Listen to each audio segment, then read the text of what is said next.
can share your screen, Rachel. Perfect. Sounds good.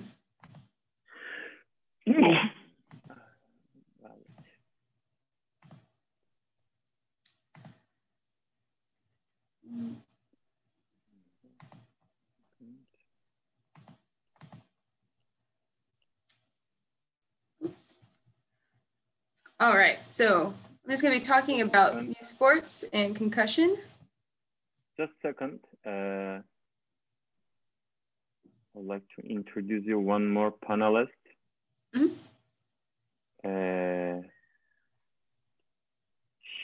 She is Fatma Noor. She is also a sports medicine doctor from Istanbul University Sports Medicine Department. We are working together. Very cool. I would like to introduce you. Fatma, ben seni tanıştırdım ama sen duydun mu bilmiyorum. Duymadım, yeni gelebildim abi bir internet sorunları yüzünden. Ben seni tanıştırdım. Rachel da Georgia Üniversitesi'nden PhD bu konuda Nice çalışıyor. Hello. Just a second, Rachel. Mm-hmm. I will spot your like videos so during translation. Sounds good. Can you hear me well?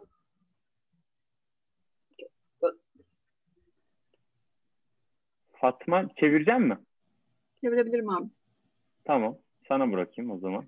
Ben hani emin olamadım gelip gelmediğinden de çevirecektim. O zaman sana bırakayım. Tamam, Fatma çevirecek. She's going to translate you, so I will be listener. Sounds good. All good to begin? Yeah, we can begin. Sounds good. All right, so just talking about youth sports and concussion today. A little background about myself. So I'm a PhD student, so I'm getting my doctorate right now. I am focusing on concussion research, and this topic is perfect for me because I'm studying youth tackle football, American football. And then hopefully we'll study soccer or football in the future when I'm done graduating here. Genç sporlarından ve genç sporları ve konküzyondan bahsedeceğiz. Kendisinden bahsetti. Doktorasını yapıyor, PhD öğrencisi ve şu an Amerikan futbolu üzerine çalışıyor. İleride hani soccer, futbol hakkında çalışmak istediğini belirtti.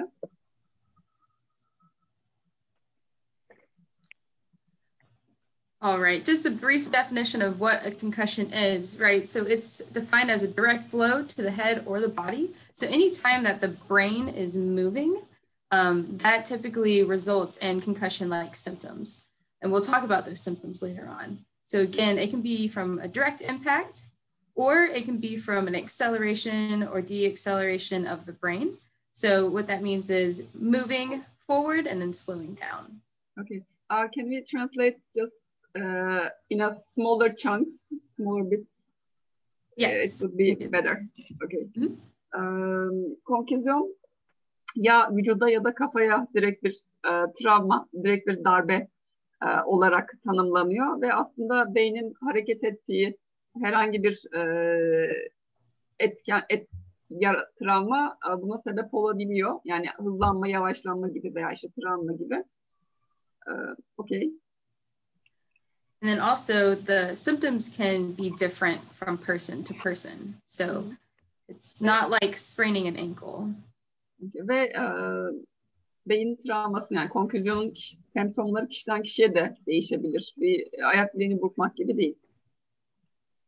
So it's hard to see a concussion, whereas you can actually see an ankle sprain or a knee sprain. Aslında bir diz burkulmasını veya ayak bileği burkulmasını gördüğümüz gibi konküzyonu görmek o kadar kolay, rahat olmuyor. All right, and then so let's say that there is a head injury. Things that are listed here are headaches are the main concern, and there could be balance and brain function problems. Ve hani bir kafa yaralanması yani başka bir yaralanma varlığında nörolojik veya bir takım sıkıntılar olabilir. Baş ağrısı gibi veya işte algılamada sıkıntılar gibi, denge problemleri gibi sıkıntılar, bulgular görülebilir. And the big thing to highlight is you do not need to lose consciousness or fainting. That's something that does not need to happen in order for you to sustain a concussion. Yani ille konfüzyon olması için ille bir bilinç kaybı veya bayılma gibi şeyler olmak zorunda değil. Hani sadece bu diğer saydığımız baş ağrısı, denge problemleri, bulguları gibi sıkıntılarla da konfüzyon geçirebiliyor kişiler. So if you sustain a head injury, you shouldn't hide your injury. You should report it and tell someone. Eğer bir beyin yaralanması, kafa travması geçirmişseniz bunu saklamamalısınız geçirdiğinizi. Not etmelisiniz ve birine söylemelisiniz. And then you shouldn't, you shouldn't hide it. You should avoid mental and physical activities. So that includes exercise, academics, being on your phone, things like that. Saklamamalısınız bunu ve mental ve fiziksel aktivitelerden kaçınmalısınız bu arada. Yani egzersiz yapmak veya işte akademik çalışmak veya işte telefonla olmak vesaire gibi. And then alarmingly, only 50% of concussions are reported. So the rest are not reported, which could lead to further injury and brain mental health disorders as well.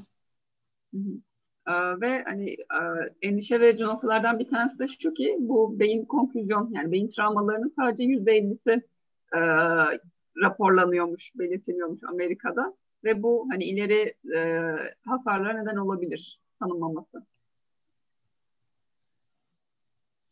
So the big question is, why don't athletes report their concussion? In American football, again, it's the same type of number range where about 50% of players actually reported their injury. Yani neden sporcular bu konfüzyonlu sarsıntılarını belirtmiyorlar? Ki yine Amerikan futbolunda sadece oyuncuların %47'si yani yine %50'ye yakın bir kısmı sadece bu yaralanmaları olduğunu belirtiyormuş. And the reason why we talk about football here in America is it's kind of similar to football over in Turkey, where it's a very popular sport. A lot of athletes are playing this sport, and it's a very high contact sport as well. Yani Amerikan futbolundan bahsetmemizin sebebi burada Amerika'da popüler olması, Türkiye'deki futbol gibi de ve yüksek kontakt içermesi bu sporun. And then a study showed that reasons for not reporting, athletes think that it's not serious, they don't want to leave the game, they don't know what a concussion looks like or feels like, they don't want to let down teammates, and they are unaware of negative consequences of it. They don't want to lose playing time. Yani bu raporlanmamasının veya bunun söylenmemesinin sebeplerinden birkaç tanesini şu şekilde bir ciddi olduğunu düşünmemeleri sporcuların, oyunu bırakmak istememeleri, bir konfüzyon olduğunu bilmemeleri semptomların veya işte takım arkadaşlarını yüzüstü bırakmak istememeleri veya negatif sonuçların olabileceğine farkında olmamaları. Additional reasons, they don't want to hurt their team's performance. They will not be allowed to start anymore. They'll lose their starting spot. And then the teammates will think less of them if they were to sustain a head injury and reported it. Veya hani diğer sebepleri ise yani takımın performansını kötü etkilerim diye veya işte tekrardan oyunu oynamama izin vermezler diye veya işte takımdaki yerimi kaybederim veya işte takım arkadaşlarım hani beni iyi bir oyuncu olmadığımı düşünür gibi düşünceler de bu raporlanmamasına sebep olabiliyor. So what happens if you don't report, right? So these are the people that aren't saying anything about their head injury. Evet, ve hani raporlamazsanız neler oluyor? If not reported immediately, you have longer recovery. You will be out of your sport longer. It exposes the brain to a more serious injury. An already injured brain could get even more injury to that. And there could be more time loss with academics and participation if you don't report. Eğer bu durumu raporlamazsanız daha uzun bir toparlanma sürecine sahip oluyorsunuz ve bu yaralanmış bir hani konküze geçirmiş bir şekilde oynamak biraz daha sizi daha ciddi yaralanmalara daha yatkın hale getiriyor ve hani akademik veya atletik hayatta spora katılımda veya bu katılımda daha çok zaman kaybına uğruyorsunuz aslında. And then on the flip side, if you do report your injury, your brain is no longer vulnerable risk for an additional injury. You return to academics and you return to play quicker. There's been research to show that those who wait longer to report experience longer signs and symptoms. Eğer bu yer kafa travmanızı raporlarsanız da şu oluyor. Tekrarlayan risklere daha az yatkın oluyorsunuz. Daha hızlı dönebiliyorsunuz hem akademik hayata hem de daha oyuna daha hızlı dönebiliyorsunuz. Ve bir çalışmada şey bulunmuş. Beyin travmasını raporlayan kişilerin daha sonra raporlamayan kişilerin daha uzun süre oyundan ayrı kaldıkları bulunmuş. Rachel, may I ask a question related to this topic? Yes. What do you mean with related serious injury if they don't report? And how is that mechanism working? So the people are working with now listening to us, mostly trained physiotherapists. So I think they wonder the content of the serious injury and how is the mechanism is related with that. Yeah, great question. So what happens is when Bu arada ben şunu sordum sizler için. Bu beyin travmaları yani hafif konküzyondan bunlar için SCAT-2, SCAT-3'de skalamalar da var. Bakabilirsiniz. Nasıl oluyor da bir sonraki yaralanmalarla daha ilişkili halde bulunuyor? Bu mekanizma nasıl işliyor diye sordum. Okay. So when a brain injury happens, right, you have these mechanisms where your synapses aren't working correctly. There's a disruption. So there's not going to be full cognitive function capabilities as you were if you were a healthy brain. But if you continue to play with an injured brain, what happens is it's basically you're already playing with a bruised brain is what you can think of it as. And then if you're playing with a bruised brain, an injured brain, you're not going to be able to perform or react quick enough to your sport performance. Okay. Söyleyeyim mi abi? Hı-hı. Yani eğer bir beyin travmasında olan şey şu, sinaptik fonksiyonlar yani bu beyin hücreleri, nöronlar arasındaki geçiş bölgelerinde, bağlantı bölgelerinde bir sıkıntı oluyor, bir hasar oluyor. Ve siz bu şekilde oynamaya devam ettikçe aslında bunu şey gibi düşünebilirsiniz. Hasarlı, işte yaralanmış bir beyinle oynuyormuşsunuz gibi ve oyuna veya işte yaptığınız işe beyniniz tam olarak olması gerektiği gibi yeterli veya hızlı cevap veremiyor. And to add on to that too, so when a concussion happens, you have these impairments, which means that you'll perform at slower rates than the normal brain function. Ve normal bir beyin fonksiyonuna göre performansınız daha yavaş oluyor.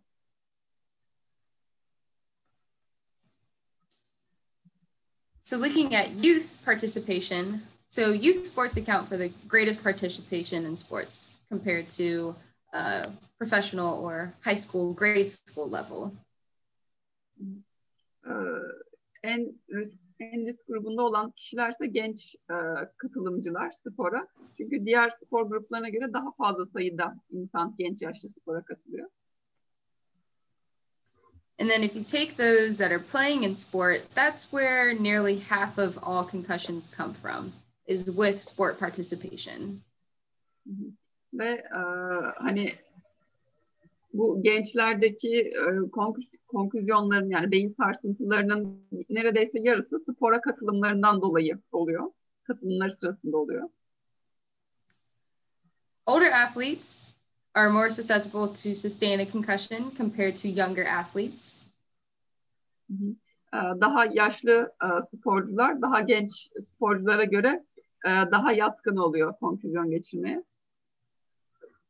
And then if you have sustained a concussion before, it puts you at greater risk for sustaining another concussion. This goes back to brains getting impaired, not working full capacity.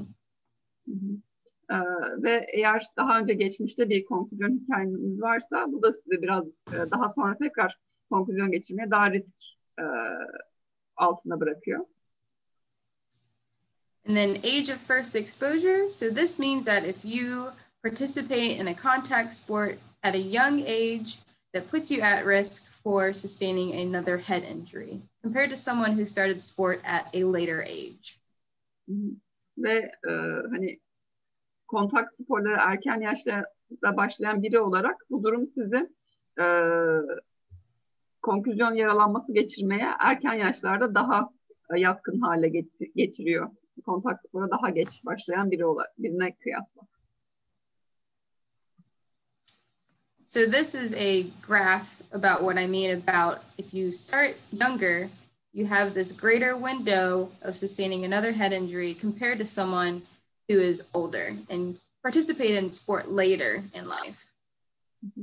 Buradaki grafik ne kadar erken yaşlarda başlarsanız spora sizin ikinci bir konküzyon beyin sarsıntısı geçirmeye ne kadar yatkın olacağınızı gösteren bir tablo.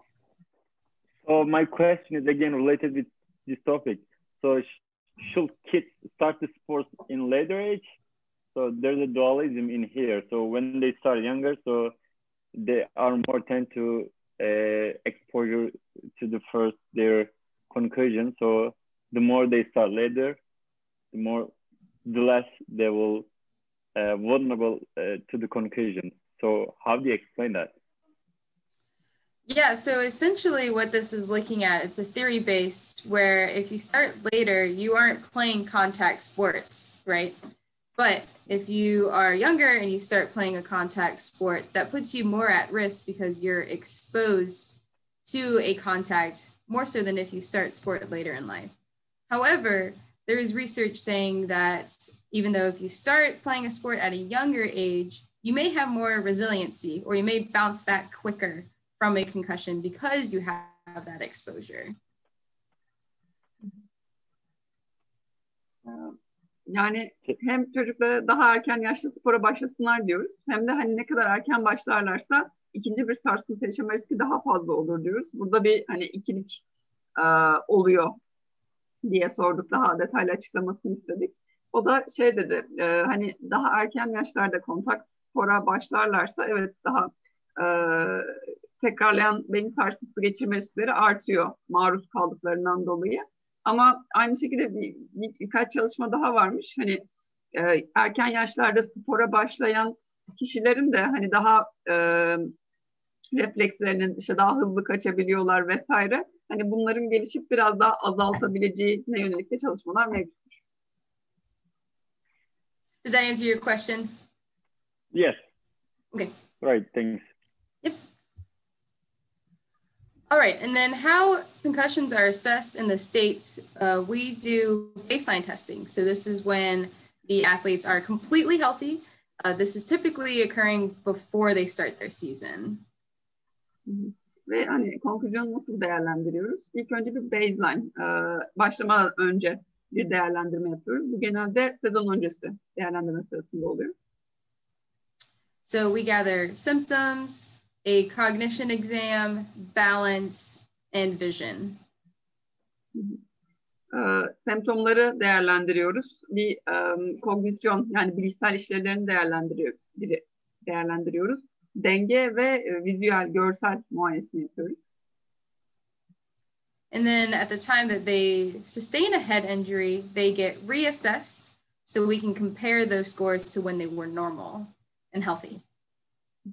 Ve bir yaralanma aldıklarında yani yaralanma sonrasında bunları tekrardan değerlendiriyoruz. Ve öncesine göre kıyaslama şansımız, imkanımız oluyor. And this is important because this is individualized to each athlete when they are getting healthy tested and then when they get injured. And we also assess them all the way until they are back to normal. Bu önemli çünkü bireye özgü değerlendirme sağlıyor. Yani yaralanma öncesi ve sonrası direkt kişiyi karşılaştırabiliyorsunuz. Bir de bu semptomları normale dönene kadar sporcuyu değerlendiriyoruz. So this is just an overall picture. So again, to summarize, they get baseline tested, an injury happens, and then we test them again.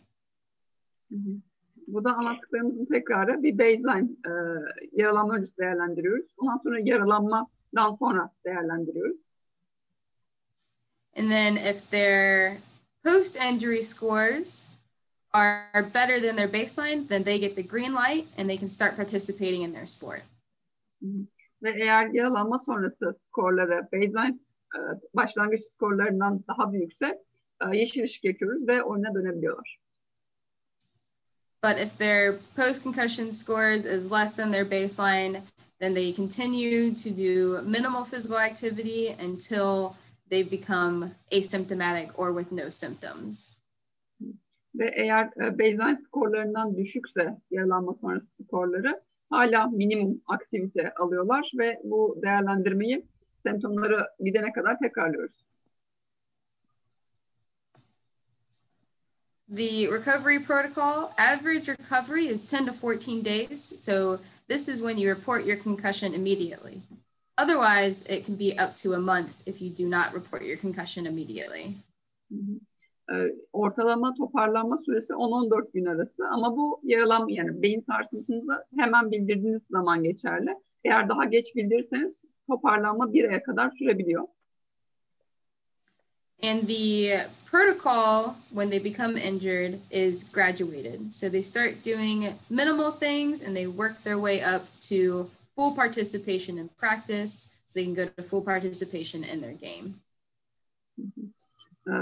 Program kademeli olarak ilerliyor. Yani minimum aktiviteye izin verilirken en başta en sona doğru tamamen spora dönüş ve tamamen sosyal hayata, akademik hayata dönüş şeklinde kademeli olarak ilerliyor. So in youth sports here, about 13% of concussions are from sport participation in high school. Burada da sporlara göre görüyorsunuz ve lise döneminde sporcuların %13'ünün yaşadığı travma spora katılımından kaynaklanıyor. Ice hockey and lacrosse are one of the highest ratings for concussions in high school. Buz hokeyi ve lacrosse da lise çağında en fazla konküzyon sebebi olan sporlardan ikisi. When comparing sexes for football or soccer, females or girls tend to sustain more concussions than boys soccer. Futbolu veya işte Amerikan futbolunu düşündüğünüzde ise kadınlar erkeklere göre daha sık konküzyon yaşıyorlar.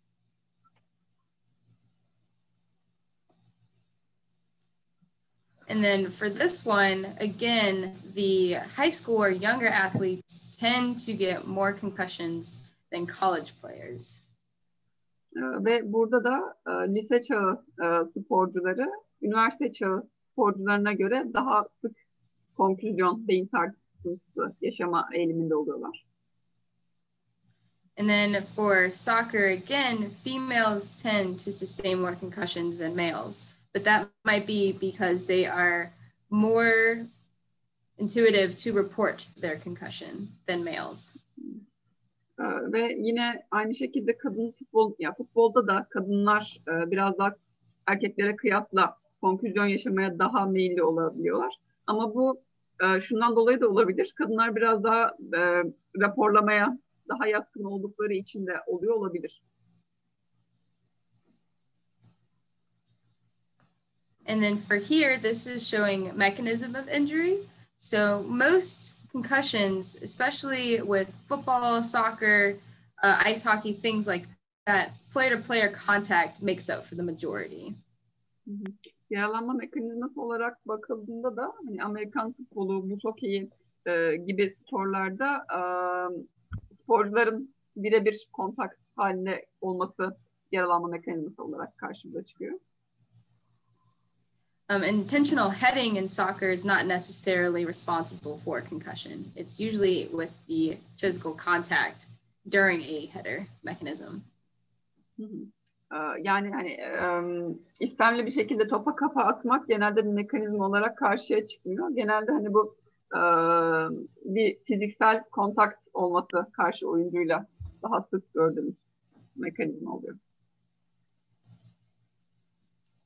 And then here it's showing the length of time usually of recovery.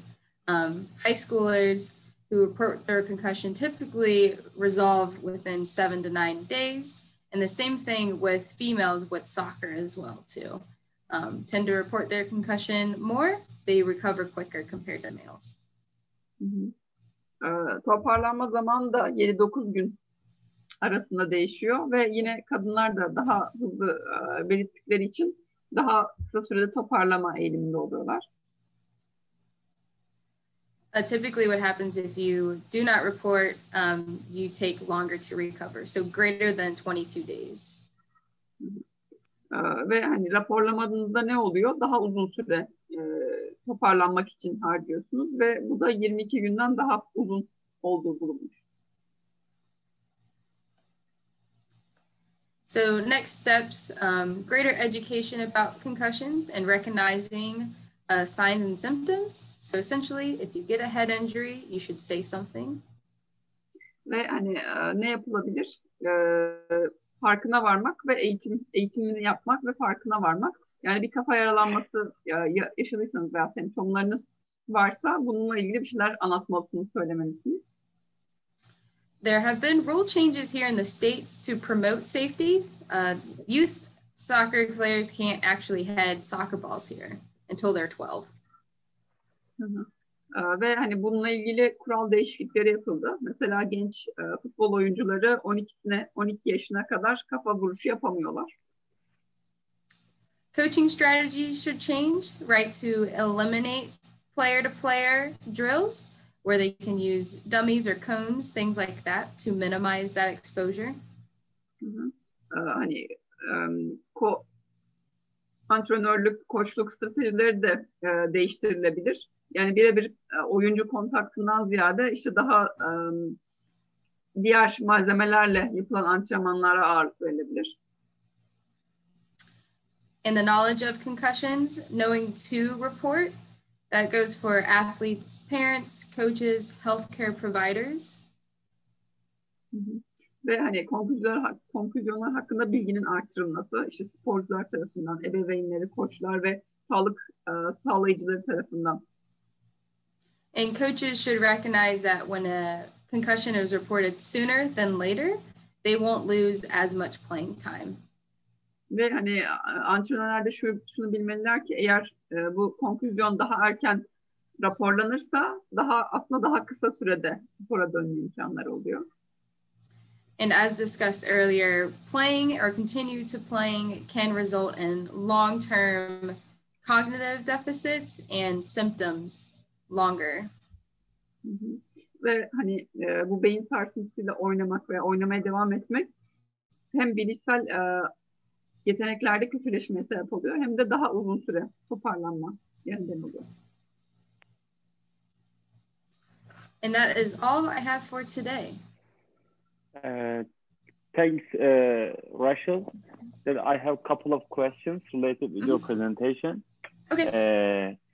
Could you give more detail about the baseline scoring system? So how are you scoring the postural and visual exams? How do you score this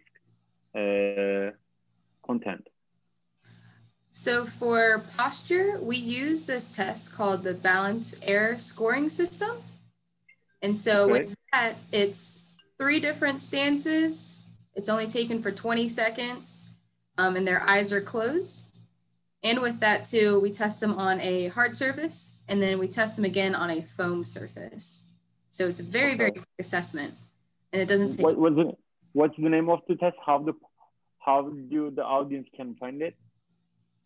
So essentially it's online for free.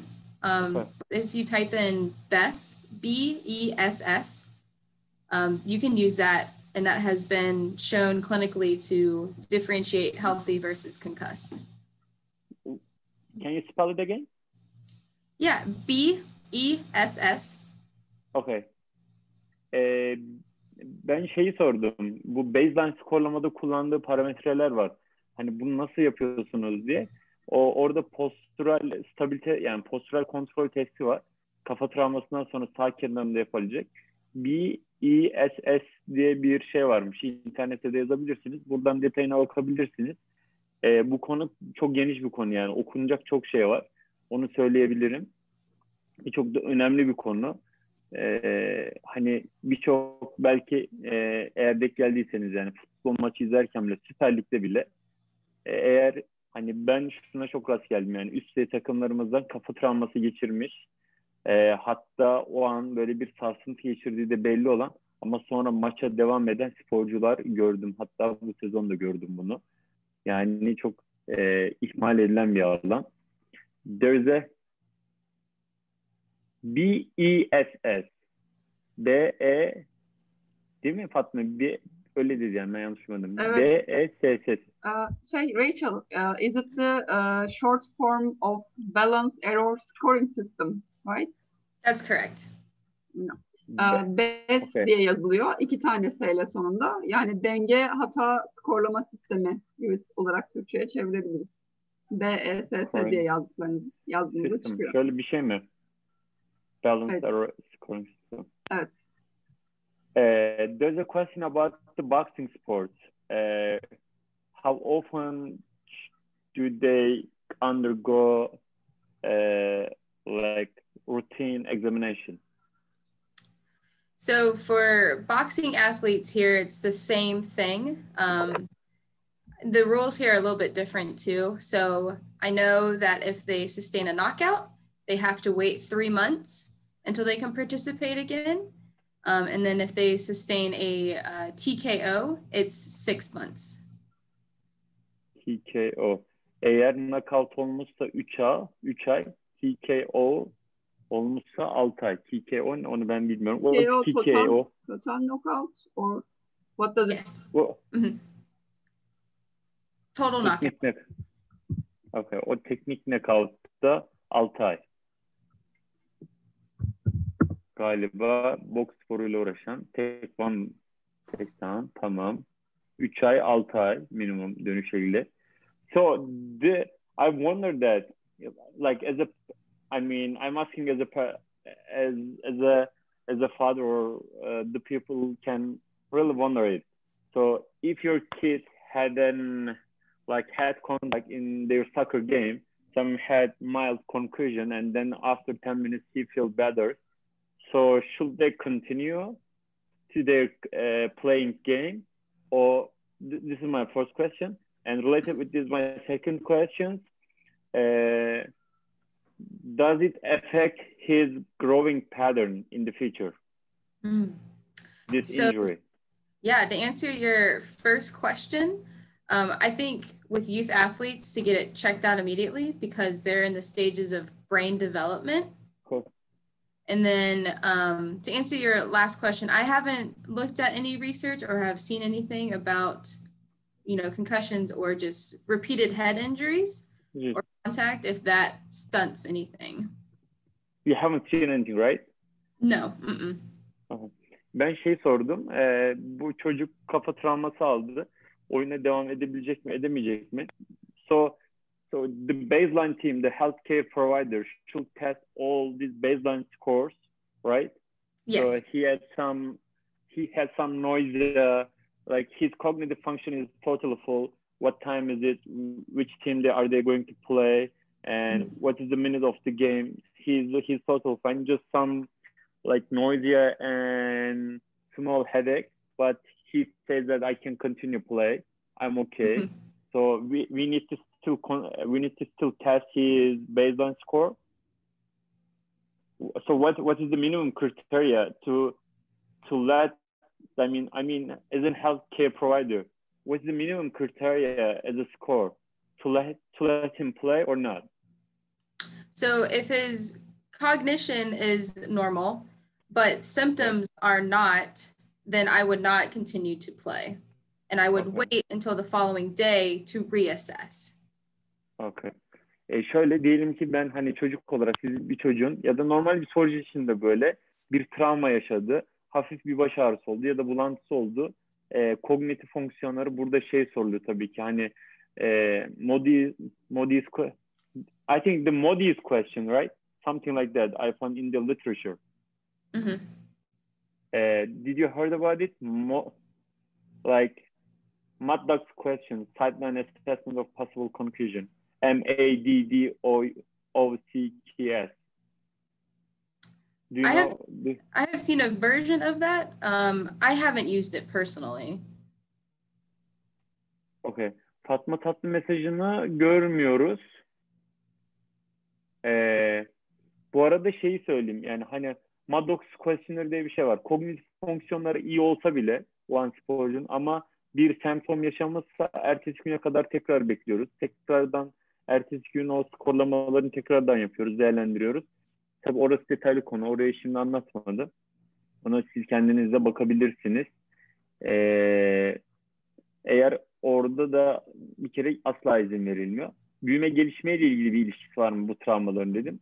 Literatürde onunla ilgili bir şey görmedim dedi.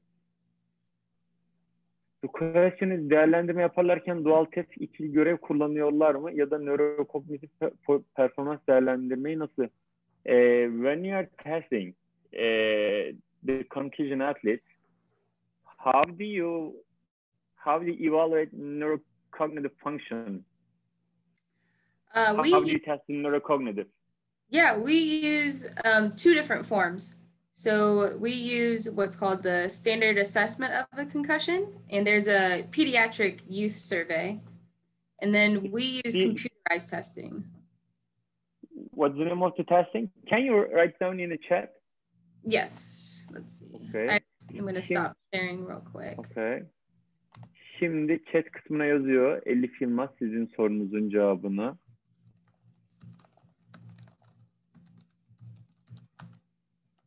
Yani ben bir hekim olarak şuna kesinlikle inanıyorum. Ülkemizde varsa aranızda hem ipucu da vermiş olayım. Kesinlikle çalışılması gereken ve boş bırakılmış bir alan.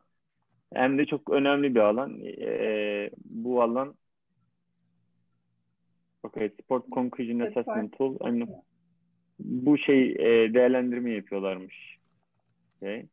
Sorusu olan var mı başka? Fatma senin de sorun varsa sorabilirsin. Do you Rachel? Do you use this tool after the game? Right? I remember that this is a long questionnaire and a long assessment tool. Okay. Go ahead. Okay. Bu Sketch 5'ı ne zaman yapıyorlar diye sordum. Çünkü bunu oyun arasında yapamıyorsunuz. Çünkü bu hani oldukça uzun bir değerlendirme. İşte daha vakit ayırmanız, değerlendirmeniz lazım. Hatta şeyin çadırları var diye izlemiştim Amerikan futbolunda. And I've watched some videos about that. The American football has some blue tents that they can assess the concussed players there. Can you explain a little bit about this? Or yeah, so essentially what happens there, they use that tool that I just listed because it gathers symptoms, balance, and a short version of cognition.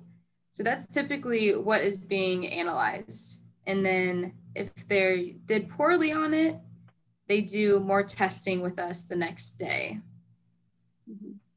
Ya bu söyle sen Fatma.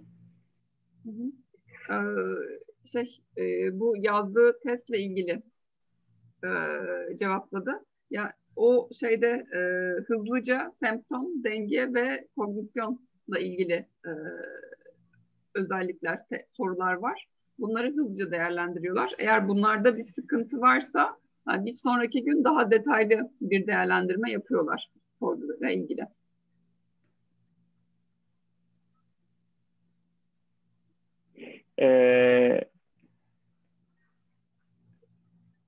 The question is about the boxing athletes. 3 months or 6 months? is the time return to sports or return to train? Return to train. Bu antrenmanlara dönmek içinmiş. So 3 months and 6 months they are doing nothing, right? As also technical training. They're not allowed to train as a technical standpoint. Right. Mm-hmm. Yeah, they're doing things in between though, like shadow boxing. Anything that limits contact is what they're doing. Okay. Shadow, teknik çalışmalar da yasak yani. Gölge boksu da yasak dedi. So every exposure to the head should consider as a concussion or not? It all depends what the mechanism is. It's even better if someone can report or has seen the head impact. But like, you know, a ball to the head, I don't think I would get a concussion from that.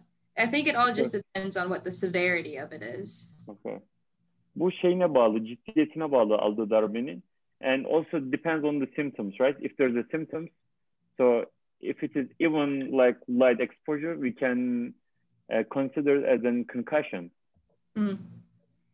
What kind of symptoms do you see most often? Bu Deniz Korkmaz semptomlar ya da ciddiyetine bağlı olarak değerlendiririz. Her şeyi değerlendiremeyiz dedi. Ben de hangi semptomları böyle olarak değerlendirebiliriz diye sordum.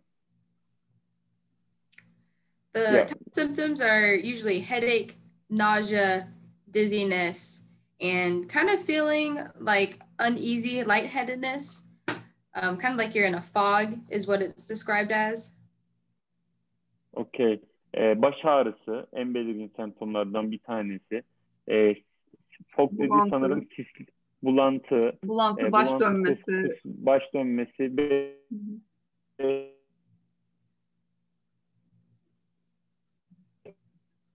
Bulantı, baş dönmesi ve beyin sislenmesi gibi.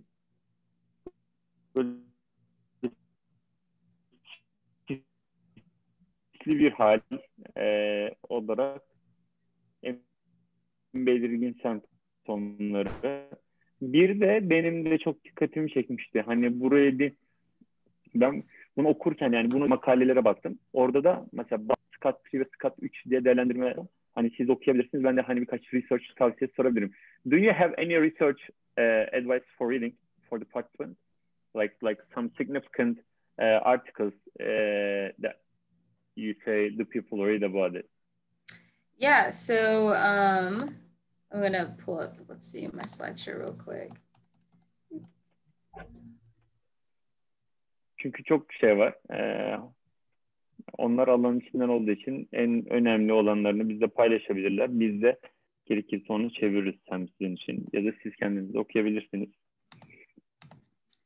I put in the author of this, but it is the concussion consensus statement.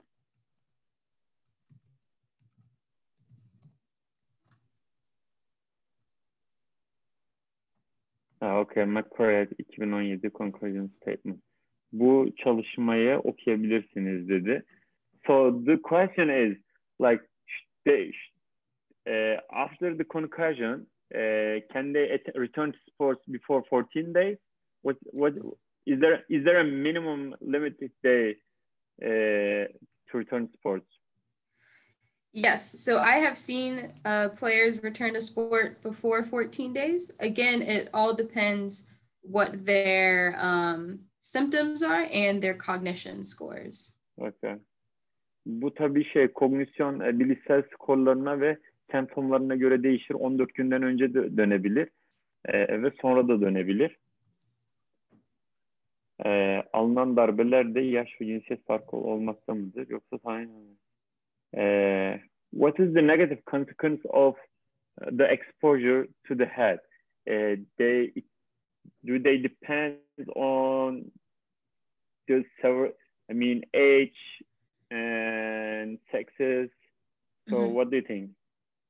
So I have seen and read literature that says negative consequences like later in life that can happen. So depression, anxiety, there's been research looking at Alzheimer's and dementia as well.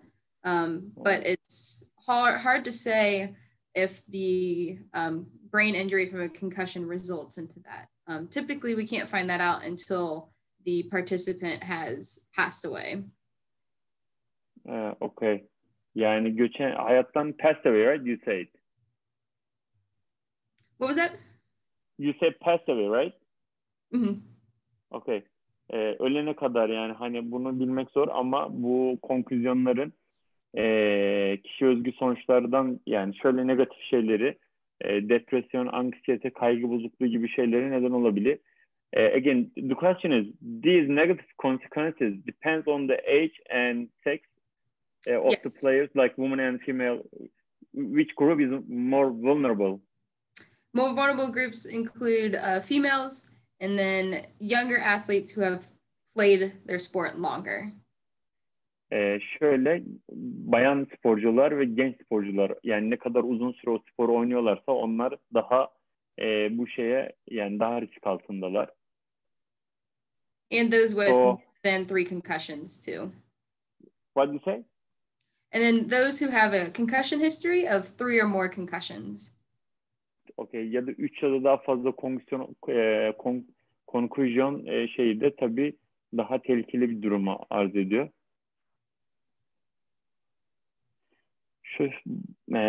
Merve Türkmen sanırım boksörlerle çok çalışıyor. Hep boksörlerden soru geliyor orada.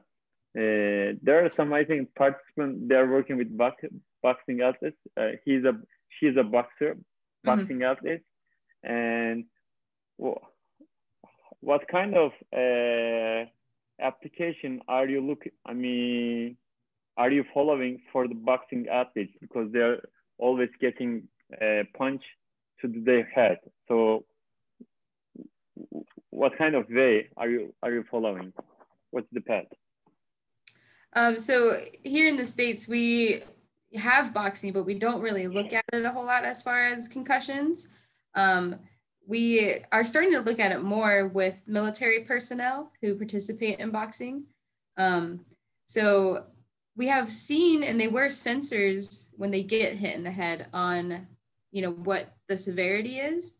But I think more research is needed on determining what that looks like for repetition of the head and like getting those head impacts. Yani şöyle aslında burada net bir cevap veremiyor. Bu biraz hissiyatlarına kalmış diyor. Hani onlardan aldık, boksörlerden aldık hissiyatlara. Boksörlerde değil de daha çok askeri hani personelle çalışmalar var dedi. Bu alanda çok çalışmaya ihtiyaç var boksörlerle ilgili diye belirtti. Emre, do you think that like there are a lot of non-specific lesion non-specific lezyonların oluşması beyinde mi yani hani orada tam sormak istediğiniz şey ne Merve Türkmen?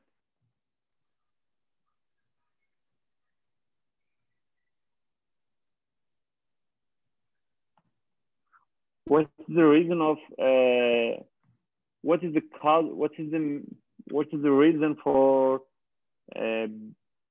like occurring non-specific lesion in the brain? So not boxing athletes. Yeah. Okay, because there are lots of in a frontal area due to the punching, some lesion, I think. So these are the main causing of confusion. What do you think that? So I know different parts of the brain control for different areas of functioning. But as far as concentration and things like that go with repetitive head impacts, it's similar to football here, American football. Top of the head impacts tend to happen more. And that can lead down to other negative consequences like I talked about before. Okay. Şöyle evet bu diyor Amerikan futbolunda da aynı bu şekilde sürekli kafaların ön taraflarına darbe aldıkları için bunun çünkü beynin her tarafının farklı fonksiyonları var.